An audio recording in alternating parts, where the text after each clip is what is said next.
Fala pessoal, eu me chamo Davi de Castro, eu sou do terceiro ano de Edificações do IFPB Campus Princesa Isabel e essa daqui vai ser uma aula muito bacana sobre operações aritméticas em Python. Então eu também estou fazendo parte do nosso preparatório para a UBI e vamos lá. Do que é que a gente vai falar nessa aula? A primeira coisa que a gente vai ver são os tipos de valores numéricos.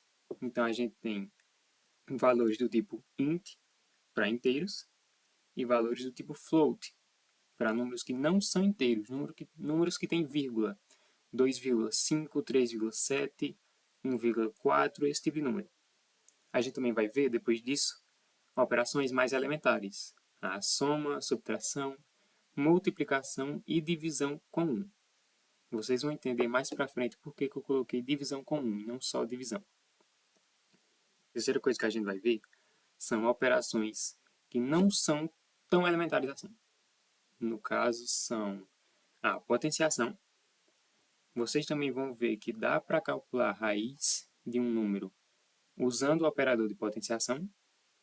Assim como na matemática, a gente tem o operador de módulo e a gente tem a operação de divisão inteira.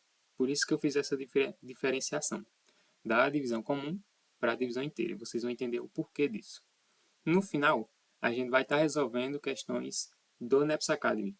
Só que, agora que eu fui gravar essa aula, que na hora que eu fui abrir o site do NEPS Academy, eu percebi que não estava abrindo. Eu posso até mostrar aqui.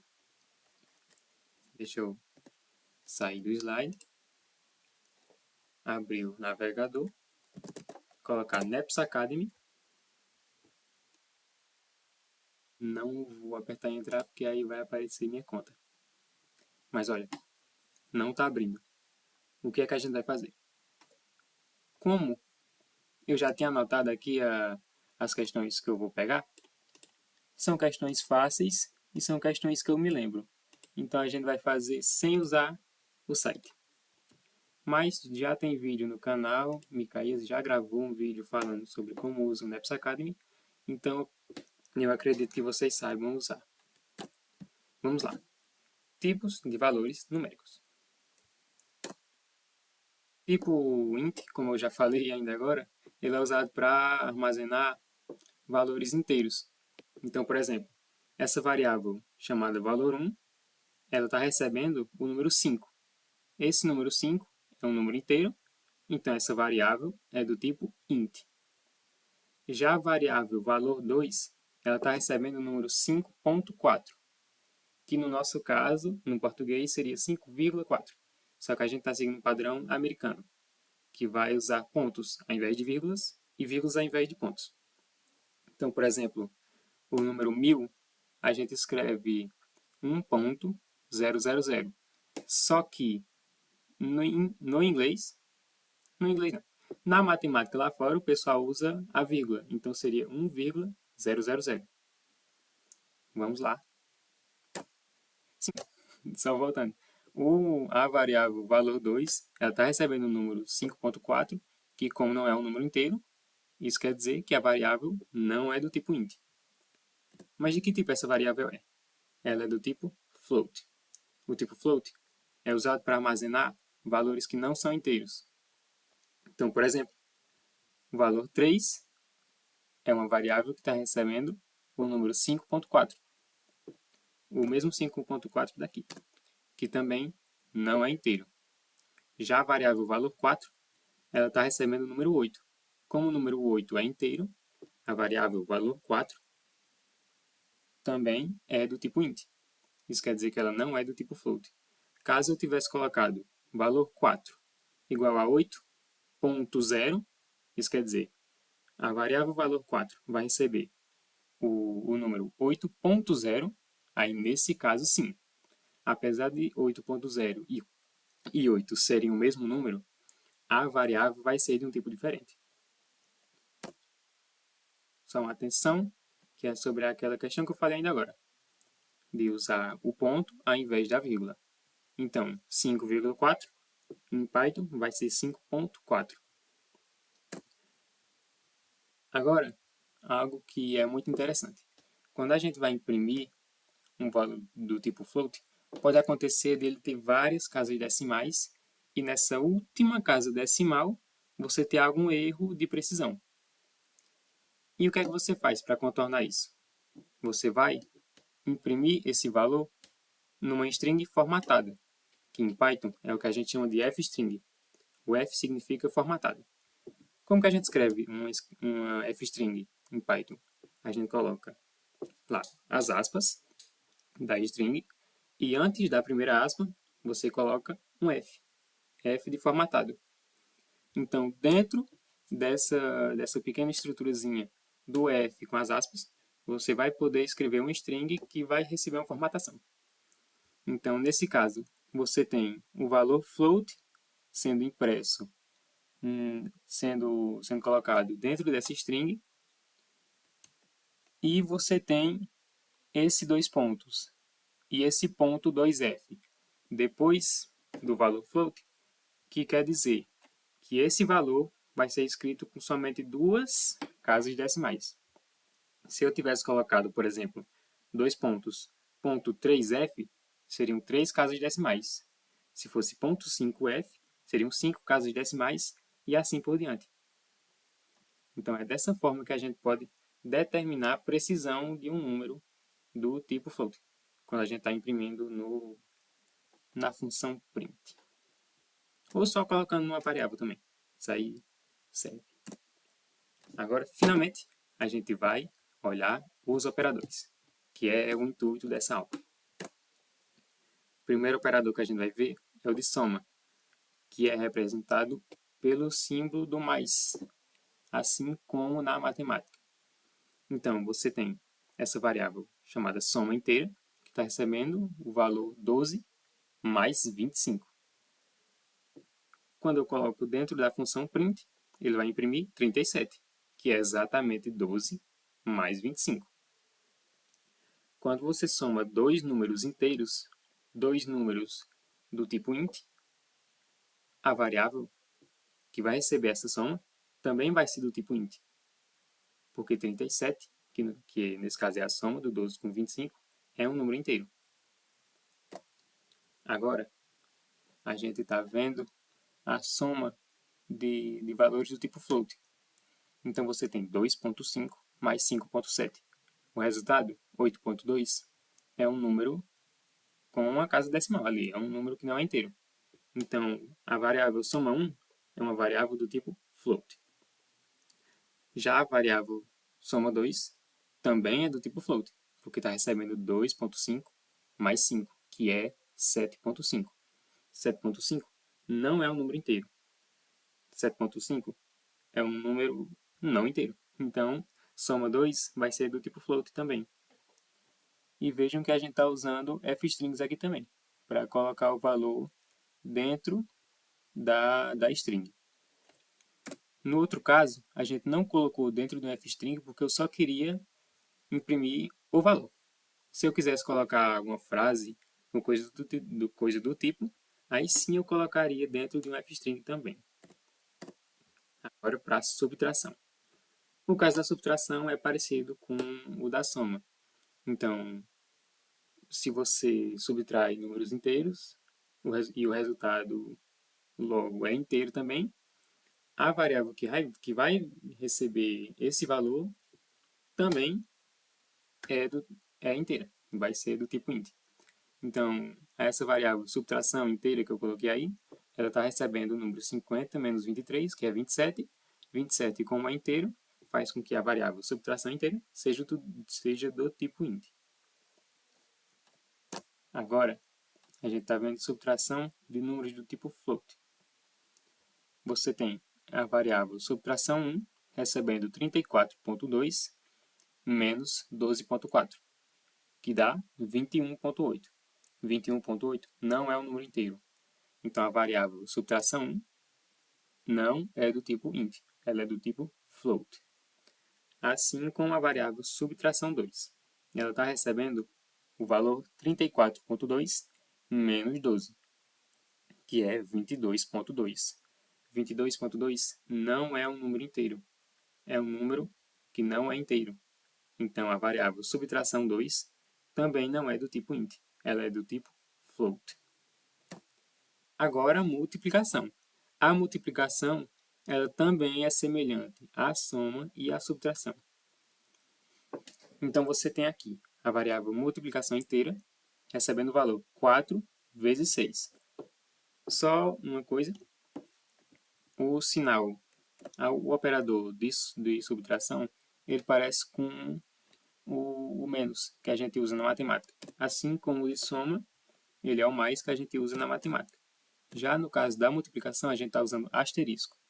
Na matemática, a gente usa ponto, a gente usa x, ou às vezes nem usa operador nenhum. Mas aqui, em Python, a gente vai usar um único asterisco para representar a operação de multiplicação. Então, a variável multiplicação inteira está recebendo 4 vezes 6, que é 24. 24 é um número inteiro, então multiplicação inteira é uma variável do tipo int. Já a variável multiplicação 1, ela está recebendo o valor 3,6 vezes 7,2, que é 25,92. Como 25,92 não é um valor inteiro, a variável multiplicação 1 também não é do tipo int, ela é do tipo float. A variável multiplicação 2, ela está recebendo 3,6 vezes 12, que é 43,2. 43,2 também não é inteiro, então a variável que está recebendo esse valor não é do tipo int, é do tipo float. Agora, por fim, a gente tem a divisão. Na divisão, a gente pode ter dois casos na matemática, aqui em Python também, que é a divisão ser exata e a divisão não ser exata. Geralmente a divisão é exata quando o divisor é uma potência de 2 ou uma potência de 5. Como nesse caso aqui, a gente tem 8 dividido por 4, que resulta em 2. 2 é um número inteiro e essa é uma divisão exata. Quer dizer que a gente não tem infinitas casas, você não tem um período infinito. Não é uma dízima periódica. Já a divisão não exata está recebendo 8 dividido por 3, que é 2,66666. E vejam que a gente tem uma imprecisão aqui no final. Eu vou até sair daqui e vou para esse exemplo aqui, cadê? Divisão inteiros, aqui. Como que eu faria para remover essa imprecisão? Eu coloco 2 pontos, coloco o ponto, coloco quantas casas decimais eu quero que apareça, então eu quero, sei lá, 4.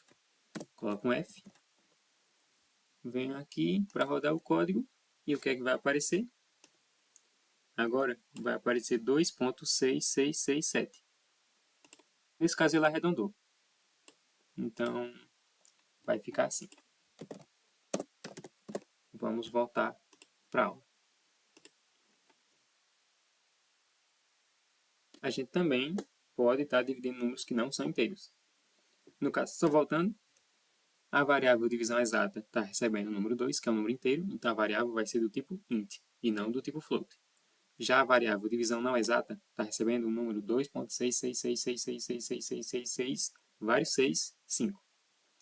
Isso quer dizer que a variável não é do tipo int, ela é do tipo float, porque está recebendo um número que não é inteiro. Assim como a variável divisão não inteiros está recebendo 3,5 dividido por 2,7, que é 1,296,296, etc., que não é um número inteiro, é um número que não é inteiro. Então, a variável vai ser do tipo float. Agora, a gente vai para outras operações. Potenciação, módulo. Módulo é uma operação muito legal. E divisão inteira. A potenciação, ela também vai ser diferente da matemática. Aqui a gente vai usar 2 asteriscos. Essa operação também vai ser diferente de outras linguagens de programação. Às vezes, por exemplo, você pode ver uma linguagem que, para você calcular a potência, você vai usar uma função chamada POW, P-O-W, ou de outras formas, dependendo da linguagem. Mas nesse caso, em Python, a gente vai usar dois asteriscos. Os dois asteriscos estão juntos, juntinhos, não separe. Nesse caso, a variável potência inteiro está recebendo 5 elevado a 2, 5 ao quadrado, que é 25. 25 é um número inteiro, então a variável potência inteiro é do tipo int. Já a variável potência não inteiro está recebendo 3,6 elevado a 3, 3,6 ao cubo, que é 46,6560000 vários zeros, 6. Esse último 6 é uma imprecisão, não considere ele. Então, você pode estar cortando isso usando o delimitador que eu falei, que é o 2 pontos, ponto, 2, 3, 4, 5F. Seja lá o que você queira. Quantas caixas de decimais você quer que apareça. Aqui, a gente também pode usar o operador de potenciação para calcular a raiz. Já que, por exemplo, peraí. Agora, eu vou abrir uma telinha aqui, um quadro branco, para mostrar isso para vocês. Deixa aqui só carregar. Cadê? Vai abrir. Iniciar com tela em branco. Beleza. Então, vocês sabem que, por exemplo, raiz de 2, você pode escrever como 2 elevado a 1 sobre 2. Assim como raiz cúbica de, por exemplo, 8, você pode escrever como 8 elevado a 1 sobre 3. Da mesma forma, você pode fazer em Python. Deixa eu só voltar. Aqui, se você quiser calcular a raiz quadrada, 1 sobre 2, você sabe que é 0,5. Nesse caso, a gente vai colocar 0,5. Então, a variável radiciação inteiro está recebendo 25 elevado a 0,5, que é a mesma coisa que a raiz quadrada de 25, que é 5. Nesse caso, ele vai retornar 5,0. Então, a variável radiciação inteira, como está recebendo o número 5,0, que não... Quer dizer, é um número inteiro, mas aqui você está representando com casas decimais após a vírgula, então ela vai ser do tipo float. A variável radiciação não inteiro está recebendo 0,25 elevado a 0,5, que é a mesma coisa de 0,25 a raiz quadrada de 0,25, que é 0,5. Já que 0,5 não é um número inteiro, a variável radiciação não inteira é do tipo float. Assim como a variável radiciação não exata, que está recebendo 2 elevado a 0,5, que é a mesma coisa que a raiz quadrada de 2, também não é do tipo int. Ela é do tipo float, porque está recebendo 1,4142, etc.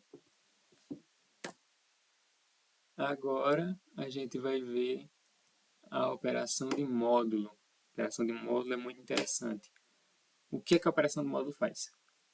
Você tem, por exemplo, a variável módulo inteiro, que está recebendo 25, aí o sinal de porcentagem 2. Por que está retornando 1? Porque 25, quando você divide por 2, ele vai deixar resto 1. Então, você pega um valor, divide pelo outro, e o resto dessa divisão é o que vai ser retornado pelo operador de módulo. Então, por exemplo, módulo não inteiro 1 está recebendo 25 módulo 3.4. Se você dividir 25 por 3.4, o resto vai ser 1.20000, provavelmente vai ser 1,2. Só que nesse caso vai ser um valor do tipo float e vai ter essa imprecisão, que a gente pode corrigir usando a delimitação em strings formatadas. A variável módulo não inteiro 2 está recebendo 2.5 módulo 1.9, que vai ser 0.6.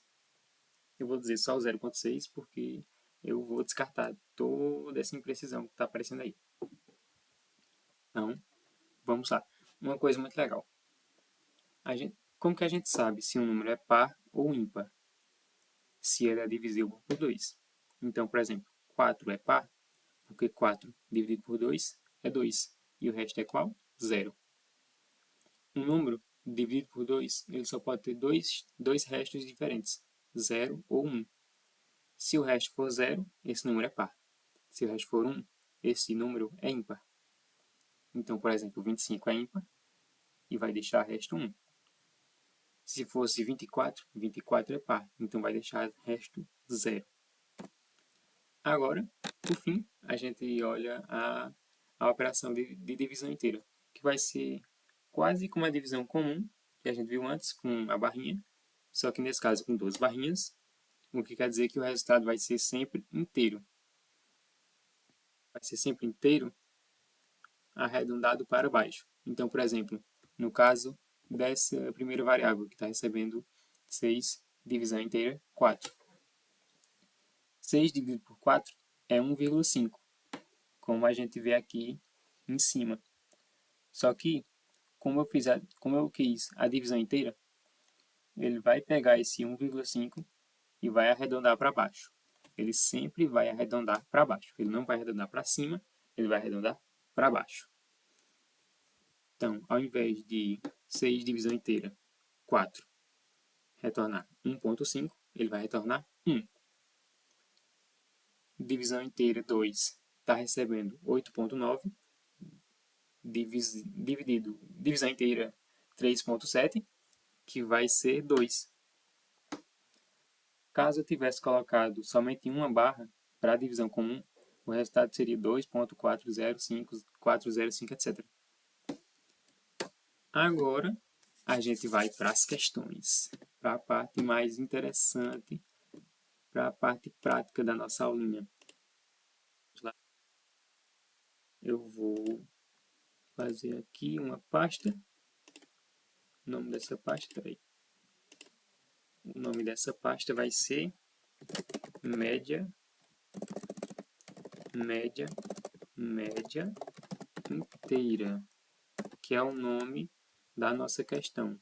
Eu vou criar um arquivo chamado média inteira.py, que é a extensão de arquivos em Python. Então vamos lá. O que é que a questão média inteira pede? Ela quer que você dê dois valores e no final imprima a média inteira deles dois. Então o que é que eu faço?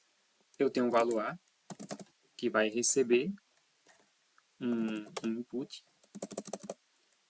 Eu não lembro se a questão eu pedia que fosse inteiro, mas eu vou colocar para ser inteiro. Então eu vou forçar que esse valor seja inteiro. Digite o primeiro valor. Não é necessário, mas eu vou colocar isso. A variável B vai receber int input, digite o segundo valor.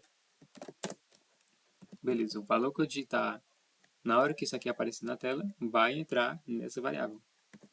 Agora, eu tenho uma variável chamada média. Média inteira. Que vai receber o A, divisão inteira. Não. Ele quer a média inteira. Então eu coloco entre parênteses, A mais B, divisão inteira, por 2, já que são dois valores. Lembrando que eu estou colocando esses parênteses, porque se eu não colocasse, ele poderia interpretar isso como A isolado desse hash aqui. Ele dividiria o B por 2, faria a divisão inteira de B por 2 e somaria o resultado a A. Mas não é isso que eu quero. Eu quero que ele some A com B e faça a divisão inteira por 2. Agora, eu quero que ele imprima isso. Então, eu coloco inteira é. Aí, coloco aqui. Média inteira. Agora, vamos ver se funcionou. Digite o primeiro valor, 7. Digite o segundo valor. Vou colocar 9. Média inteira é 8. Vamos lá. Quanto é 7 mais 9? 16. 16 dividido por 2 dá 8. Exatamente. Nem precisava da divisão inteira nesse caso. Vamos testar de novo agora com a soma ímpar. Vou colocar 9. Vou colocar 9 e vou colocar 10. Média inteira é 9. Quanto é 10 mais 9? 19. 19 dividido por 2 é 9,5. Arredonda para baixo, dá 9. Então, o nosso programinha deu certo. No caso do NEPS, provavelmente não é legal você ter isso daqui. Então, eu vou tirar todas essas palavras. Deixar somente assim. 5, 4. Beleza. Agora, a gente vai para outro problema. Do par ou ímpar. Par ou ímpar. O que é que o problema fala? Par ou ímpar. Deixa eu só colocar aqui. Par ou ímpar. Ponto peito. Beleza. Você tem dois amigos. Bino e Sino. Bino e Sino estão jogando par ou ímpar. Bino vai colocar par. Bino escolhe par. E Sino, consequentemente, escolhe ímpar. Agora, o que é que a gente quer? Eu quero um programa que peça dois valores e diga quem ganhou. Bino ou Sino. Usando as regras do par ou ímpar que a gente brinca na vida real. Então, se a soma dos dois números for par, Bino vai ganhar. Se a soma dos dois números for ímpar, Bino vai perder. E, consequentemente, Sino vai ganhar. Então, vamos lá. Bino vai receber um número inteiro, que eu digitar. Digite o número de Bino. E Sino vai receber o número de Sino. Então, digite o número de Sino. Beleza. Agora, eu vou ter uma variável chamada soma. Soma, que vai ser Sino mais Bino. E o que é que a gente vai fazer? Se soma módulo 2 for igual a 0, deixa eu ver se eu desabilitei uma coisa aqui. Desabilitei, certo. Não quero que isso apareça durante a aula. Se a soma for par, então eu vou imprimir Bino venceu. Se a soma não for par, então else. Se não, eu vou imprimir Sino venceu, porque o resultado foi ímpar. Certo. Vamos ver se funcionou. Digita o número de Bino. Bino colocou 6. Sino colocou 7. A soma é ímpar, então Sino venceu. Agora eu quero que Bino ganhe. Bino colocou 5.